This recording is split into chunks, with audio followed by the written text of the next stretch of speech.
श्री स्वामी समर्थ. स्वागत आहे तुमचं माझ्या यूट्यूब चॅनलमध्ये. आजचा दिवस तुम्हाला खूप छान सुख समाधानाचा आणि आनंदाचा जाऊ देत ही स्वामींच्या चरणी प्रार्थना करते आणि आज या नवीन व्हिडिओला सुरुवात करते. तर बघा मित्रमैत्रिणींनो, उद्या अक्षय तृतीया आलेली आहे आणि अक्षय तृतीयेच्या दिवशी आपण जर आपल्या घरामध्ये काही छोटे मोठे प्रभावशाली उपाय आणि सेवा केल्या तर त्या खूप खूप प्रभावशाली ठरत असतात.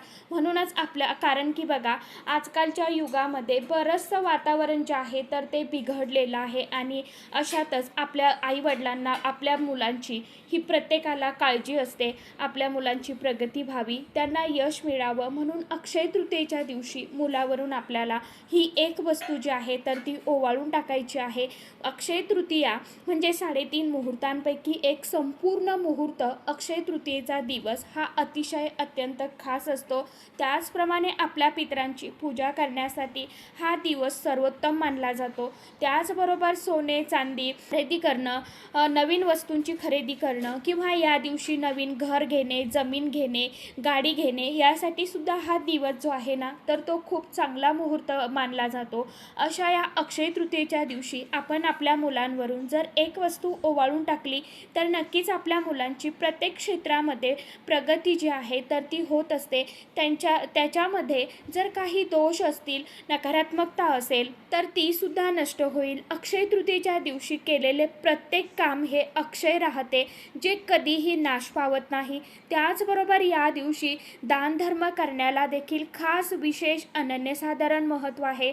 त्याचबरोबर प्रत्येक आईवडिलांची इच्छा असते की आपल्या मुलांची प्रत्येक क्षेत्रामध्ये प्रगती व्हावी, त्यांना भरभरून असं यश मिळावं. आपल्या मुलांच्या जीवनातील जी काही दुःख संकटे, कधीही कोणत्याही गोष्टीचा त्रास होऊ नये, कोणत्याही गोष्टीचा सामना करावा लागू नये. बऱ्याच वेळेला मुलांना नजरदोष जो आहे तर तो निर्माण होत असतो आणि मग याचा त्यांना त्रास होत असतो. आपली लहान मुले असतील की ती किरकिरपणा करतात किंवा हट्टीपणा करतात.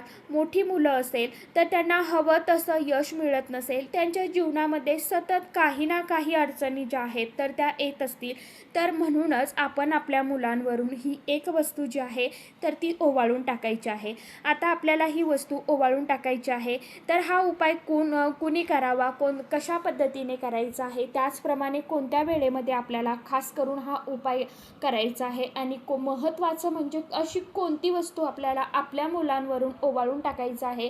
ही वस्तू ओवाळल्यामुळे आपल्या मुलांची जी काय नजरदोष आहे, नजरबाधा आहे, वाईट शक्ती आहे तर ती दूर होणार आहे. म्हणून आपल्याला कोणती वस्तू ओवाळून टाकायची याविषयीची संपूर्ण माहिती आजच्या या नवीन व्हिडिओमध्ये मी तुमच्याबरोबर शेअर करणार आहे. त्यामुळे तुम्ही हा व्हिडिओ स्किप न करता शेवटपर्यंत नक्की बघा. चॅनलवरती तुम्ही जर हा व्हिडिओ पहिल्यांदा बघत असाल तर चॅनलला आवर्जून सबस्क्राईब करा. असेच नवनवीन माहितीपूर्ण व्हिडिओ बघण्यासाठी समोरील बेल आयकॉनलाही प्रेस करा. त्यामुळे काय होईल, जेव्हा कधी मी नवीन व्हिडिओ अपलोड करेल, समोरील बेल आयकॉनलाही प्रेस करा. त्यामुळे काय होईल, जेव्हा कधी मी नवीन व्हिडिओ अपलोड करेल तर सर्वात अगोदर त्याचं नोटिफिकेशन तुम्हाला मिळेल आणि तुम्ही एकही व्हिडिओ मिस करणार नाही. कमेंट बॉक्समध्ये ओम नमो भगवते वासुदेवाय नमः किंवा ओम पितृदेवताय नमः हा मंत्र सर्वांनी आवर्जून लिहा. व्हिडिओला जास्तीत जास्त लाईक करत जावा स्वामी भक्तांनो.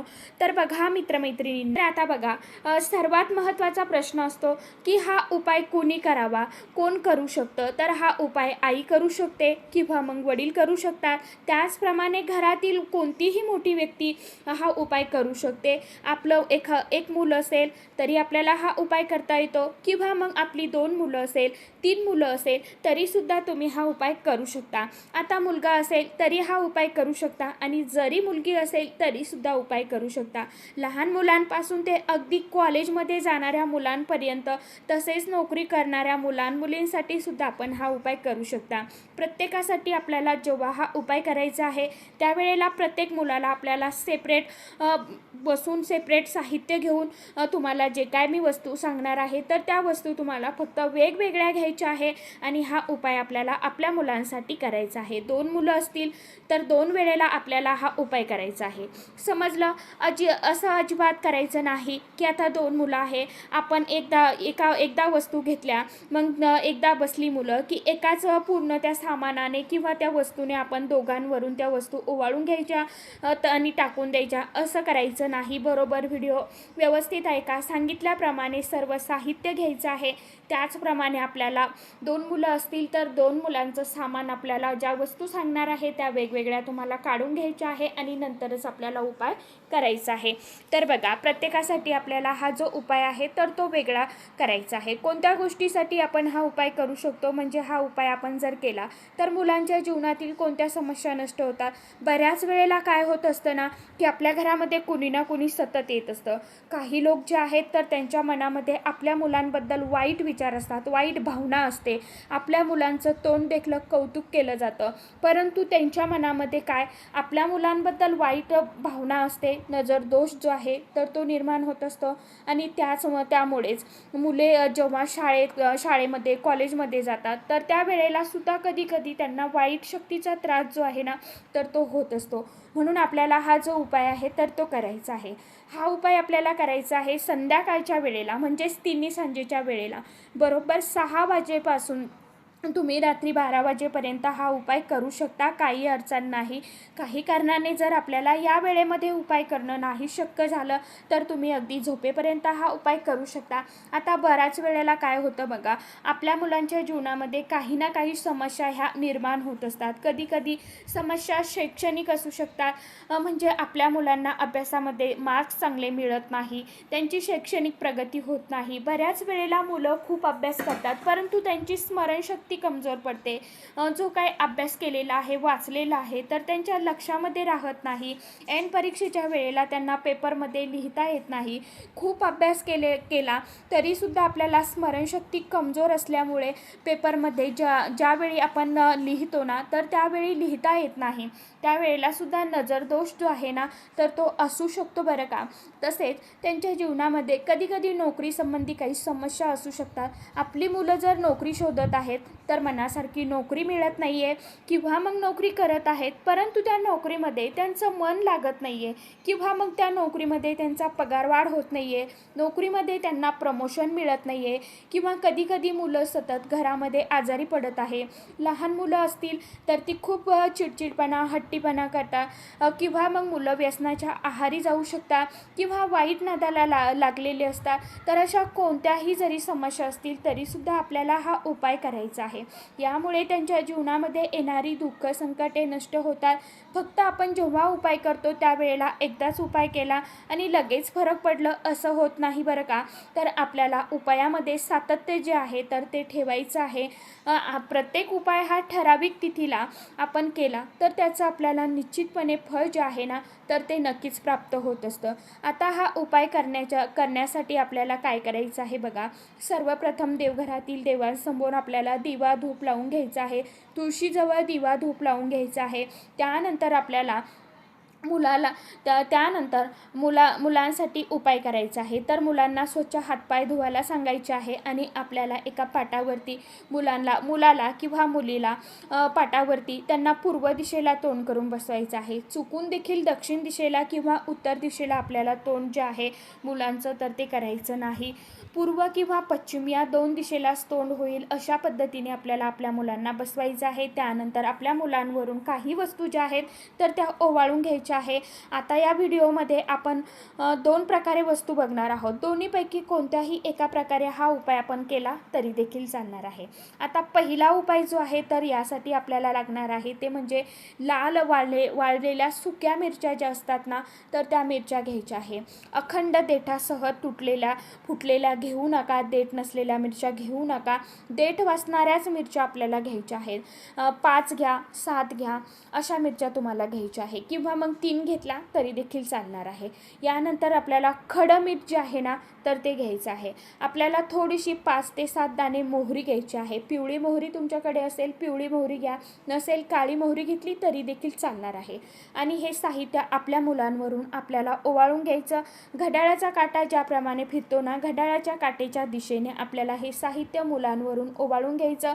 किती वेळा ओवाळायचं तर 3 किंवा 7 वेळा तुम्हाला हे शक्यतो करून 7 वेळा ओवाळायचं आहे. डोक्यापासून ते पायापर्यंत हे ओवाळून घ्यायचं. म्हणजे थोडक्यात काय तर मीठ मिरचीने आपल्याला आपल्या मुलांची नजर जी आहे तर ती काढायची आहे.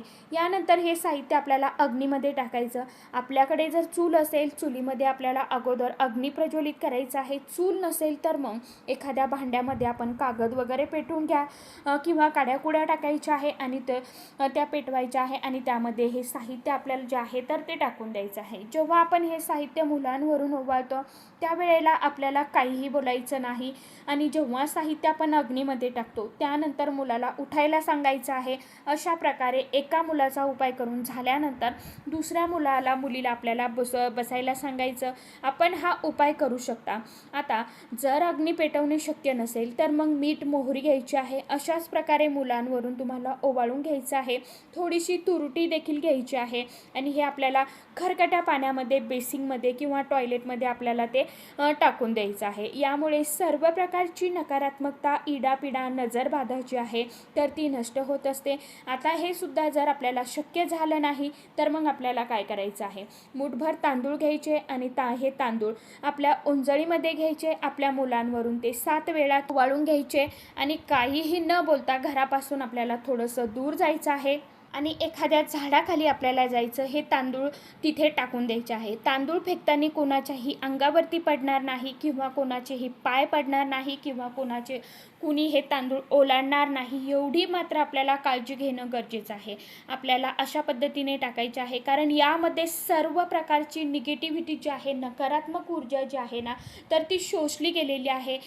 आपण जे काय उपाय करतो तर केलेल्या उपायांचा इतरांना त्रास होणार नाही अशा प्रकारे आपल्याला हा उपाय करायचा आहे. आणि जेव्हा आपण हे तांदूळ बाहेर घेऊन जातो आणि टाकतो आणि घरी परत येतो त्यावेळेला आपल्याला मागे वळून चुकून सुद्धा बघायचं नाही. घरामध्ये जाताना मात्र आपल्याला स्वच्छ बाहेरच पाण्याने तोंड हातपाय धुवायचे आहेत, चूळ भरायची आहे आणि नंतरच आपल्याला घरामध्ये उजवा पाय टाकून प्रवेश करायचा आहे. त्यानंतर परत आपल्याला देवाला नमस्कार करायचा आहे आणि इतर आपल्या घरामध्ये आपण जी काय आपली कामं आहे तर ती करू शकता. तर अशा प्रकारे तुम्ही दोन्हीपैकी कोणताही एक उपाय केला तरी देखील चालणार आहे. याचं फळ जे आहे तर ते आपल्याला नक्कीच मिळत असतं. फक्त उपाय सेवा करत असताना मनामध्ये श्रद्धा ठेवा, विश्वास ठेवा, सोबतच कर्म कष्ट चांगली करत चाला. नक्कीच आपल्या आयुष्यामध्ये बदल जे आहे तर ते हळूहळू का होईना होतच असतात. मी तुम्हाला नेहमी सांगत असते, देवावरती भगवंतावरती विश्वास ठेवा. तो जितकी परीक्षा घेईल तितकं सुख तुमच्या पदरामध्ये नक्कीच टाकणार आहे.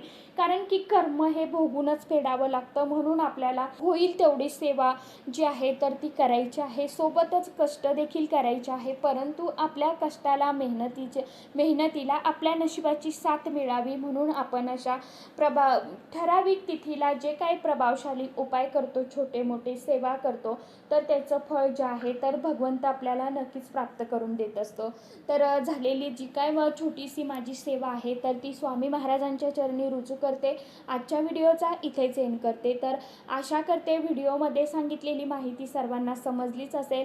काही प्रश्न असतील, अडचण असेल तर कमेंट बॉक्समध्ये विचारू शकता. तर चला, आजच्या व्हिडिओमध्ये इतकीच माहिती होती. कशी वाटली नक्की सांगा. व्हिडिओ आवडला तर चॅनलला आवर्जून लाईक शेअर सबस्क्राईब जरूर करा. परत भेटूया नवीन माहितीसोबत, नवीन व्हिडिओसोबत. तोपर्यंत सर्व माझ्या यूट्यूब परिवाराला श्री स्वामी समर्थ.